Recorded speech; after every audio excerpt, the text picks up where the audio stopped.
Bonjour à tous. Alors aujourd'hui c'est pas une vidéo réparation, c'est une vidéo test. Je me suis acheté les fameuses pâtes à souder, alors qu'on voit très souvent dans des vidéos de réparation. J'ai jamais testé, j'ai jamais eu l'occasion d'ailleurs d'essayer ce genre de produit. Donc du coup j'en ai commandé pour faire un essai. L'idée c'est de voir si c'est beaucoup plus simple. Moi des composants comme ça normalement je les soude à l'étain avec du flux et puis je passe un coup de tresse à dessouder derrière pour être sûr d'avoir un travail propre. Maintenant, est-ce que je peux gagner du temps ou faire un travail encore plus propre avec de la pâte? Eh bien, c'est ce qu'on va découvrir. Alors, on va commencer par la base, c'est-à-dire préparer la surface que l'on va souder. Donc, un peu de tresse à dessouder, et on va retirer le reste d'étain qui se trouve sur les pistes. Alors ça, c'est très important, puisque si vous n'enlevez pas les restes d'étain, vous allez avoir une surépaisseur, et du coup, vous risquez d'avoir des pâtes qui ne sont pas toutes à la même hauteur. Ça commence bien, il y a une pâte de cassé. Hop. Je précise que c'est une vieille carte qui ne fonctionne plus, hein, elle me sert juste pour la vidéo. Donc je disais, oui, il faut bien enlever les résidus d'étain, sinon vous risquez d'avoir des pâtes un peu dans tous les sens et pas sur le même plan.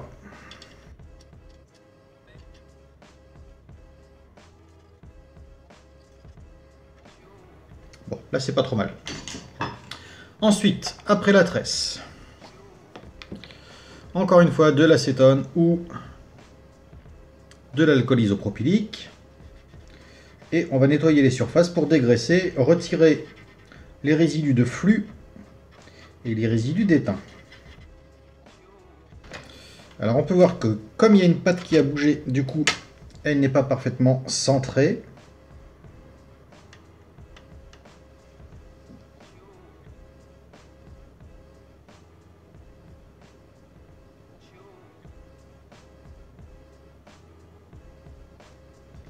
Voilà, mais en y allant doucement, on peut la remettre en place. Bien évidemment, donc là c'est un processeur 020, c'est-à-dire le processeur embarqué qui se trouve sur les Amiga 1200. Là il est déjà nettoyé, donc je ne vais pas y revenir. Maintenant on va le positionner. Donc le processeur se met dans ce sens-là. Voilà. Alors d'après ce que j'ai vu dans les vidéos, il suffit d'étaler de la pâte sur les pistes.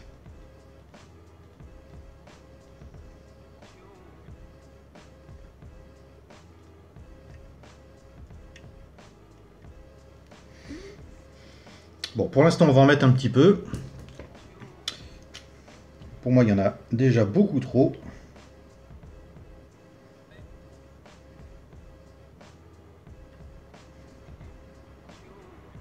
Alors là, j'improvise complètement. Hein. J'ai jamais utilisé ce produit, mais ça me paraît logique qu'on soit obligé d'étendre la pâte de manière uniforme, de façon à ce que toutes les soudures soient identiques. Par contre, j'ai vraiment l'impression qu'il y en a trop. Donc je vais me servir de ma lame pour diviser en deux et étaler un peu le produit. On va essayer de le mettre sur l'autre. Ah non, je ne peux pas. Bref.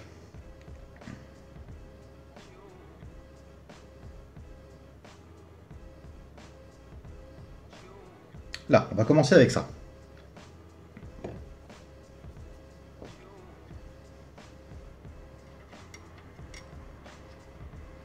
Je prends donc mon composant. Je viens l'aligner sur les pattes. Ça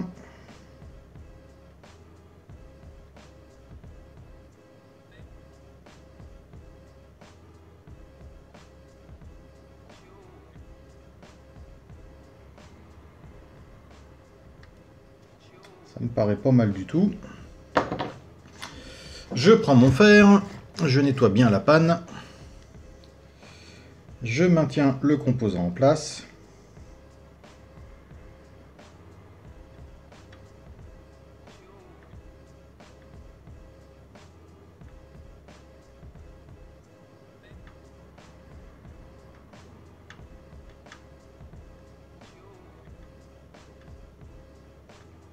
Bon, alors déjà, ça fait des ponts dans tous les sens.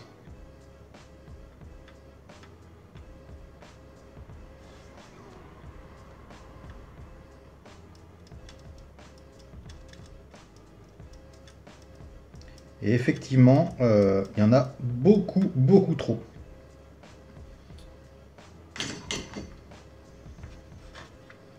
Vous voyez, hein, c'est pas ce que j'espérais. Bon. Alors, à mon avis, on va mettre un petit peu de flux en plus par-dessus. Si ça se trouve, faut en mettre, hein, j'ai pas la notice. J'avoue que je fais ça sans avoir pris le temps de lire quoi que ce soit.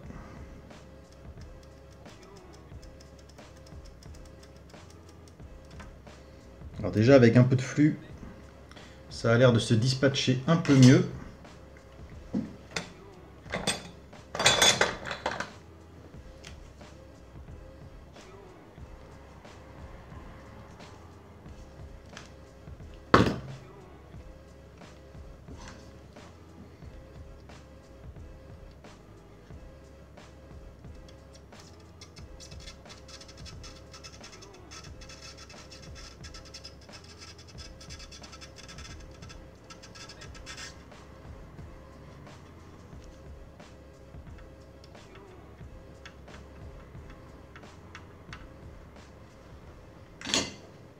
Alors, est-ce que c'est mieux? Alors déjà non, parce que le composant a bougé, donc les soudures ne sont pas à la bonne place.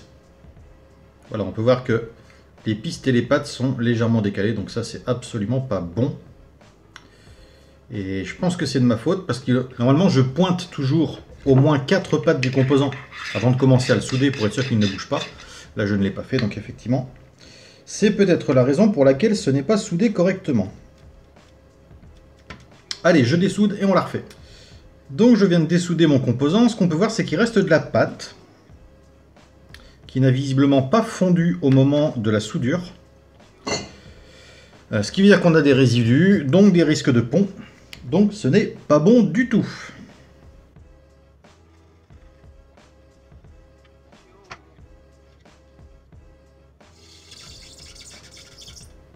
Après, c'est possible qu'il y ait différents types de pâtes en fonction des composants.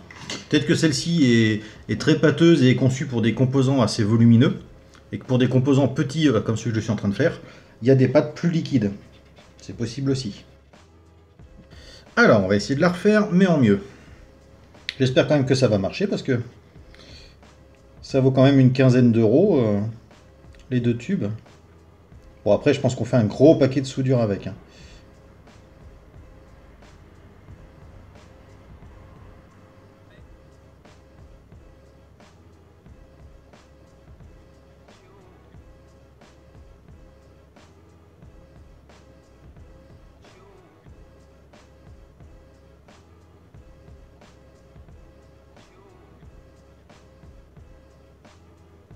Alors là, j'en mets vraiment mini. Je récupère le composant. Je vais le positionner correctement cette fois-ci.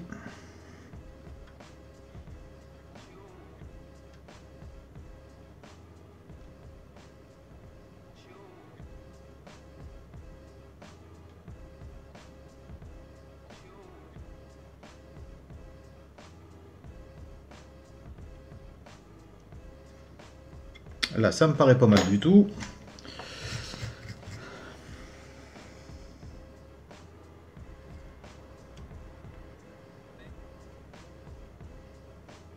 Je pointe mon composant.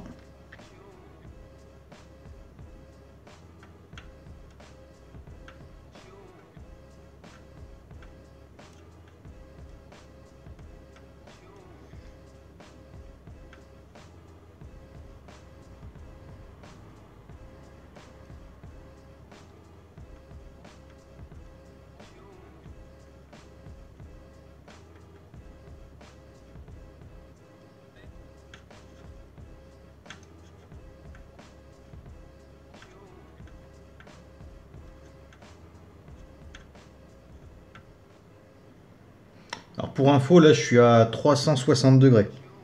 Je pourrais peut-être diminuer un petit peu.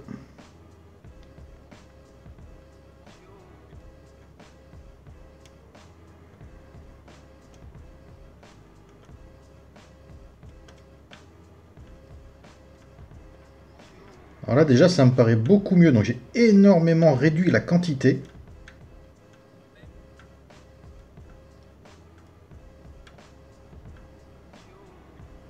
Alors, on va regarder maintenant ce que ça donne à la loupe.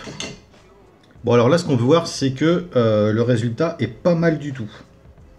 Donc là moi je ne vois pas de pont. Ça me paraît plutôt propre. Allez, deuxième test avec une plus grosse loupe. Alors voici ce qu'on obtient avec un zoom un petit peu plus important. Là par contre c'est quand même super propre. Là ça me plaît.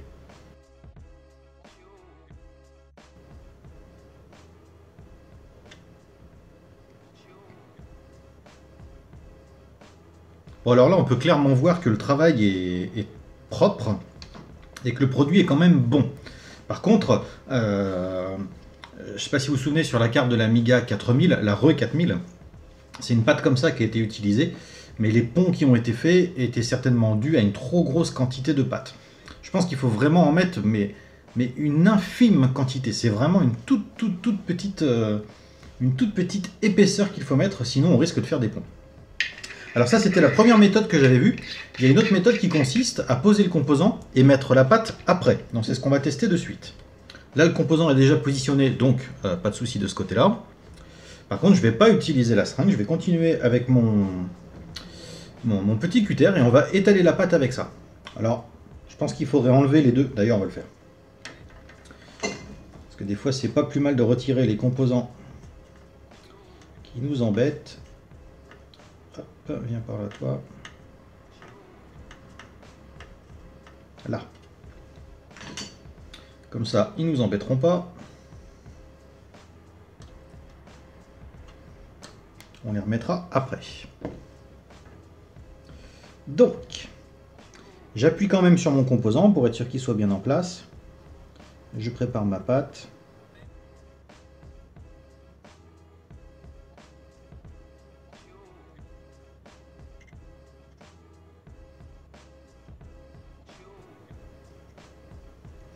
On va retirer le surplus.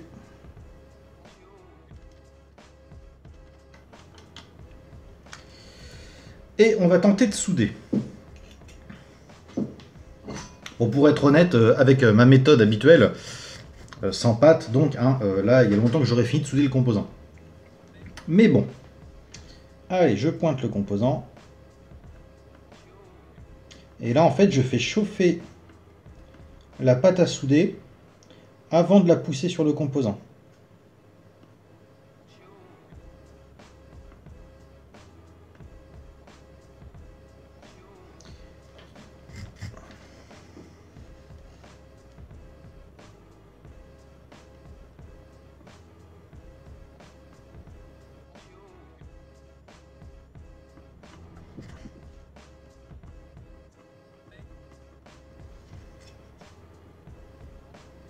Bon bah là c'est carrément moins propre. Là on voit, bon, il faut repasser un coup de tresse à dessouder derrière pour arriver à faire que ce soit plus propre et qu'il n'y ait pas de risque de pont. Mais la première méthode me semble quand même bien meilleure. Et je vais essayer quelque chose quand même.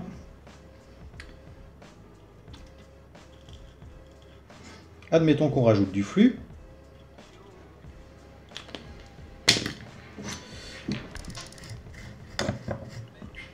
Et qu'on fasse ce qu'on appelle un grab soldering, c'est-à-dire qu'on va tirer la soudure. Donc on pose, on attend que ce soit bien fondu, et on tire. Ça c'est la méthode que j'utilise d'habitude. S'il y a suffisamment de flux, que c'est bien préparé et que la préparation de soudure en fait est propre, normalement en faisant ce grab, en tirant l'étain, il passe d'une pâte à une autre sans faire de pont derrière lui. Et donc on a une soudure qui est très propre, sans surplus et vraiment harmonisée. Alors je vais remettre la lentille. Donc là on peut voir que c'est quand même sacrément propre. Alors j'essaye de stabiliser. Voilà, là c'est super propre.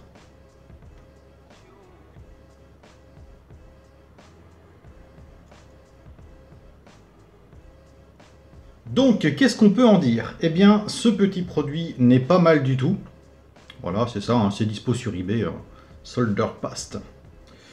Donc c'est un bon produit, oui. Est-ce que c'est bien pour débuter? Non, absolument pas. Si vraiment vous débutez en soudure, vous ferez plus de bêtises qu'autre chose. Apprenez d'abord à souder avec de l'étain normal.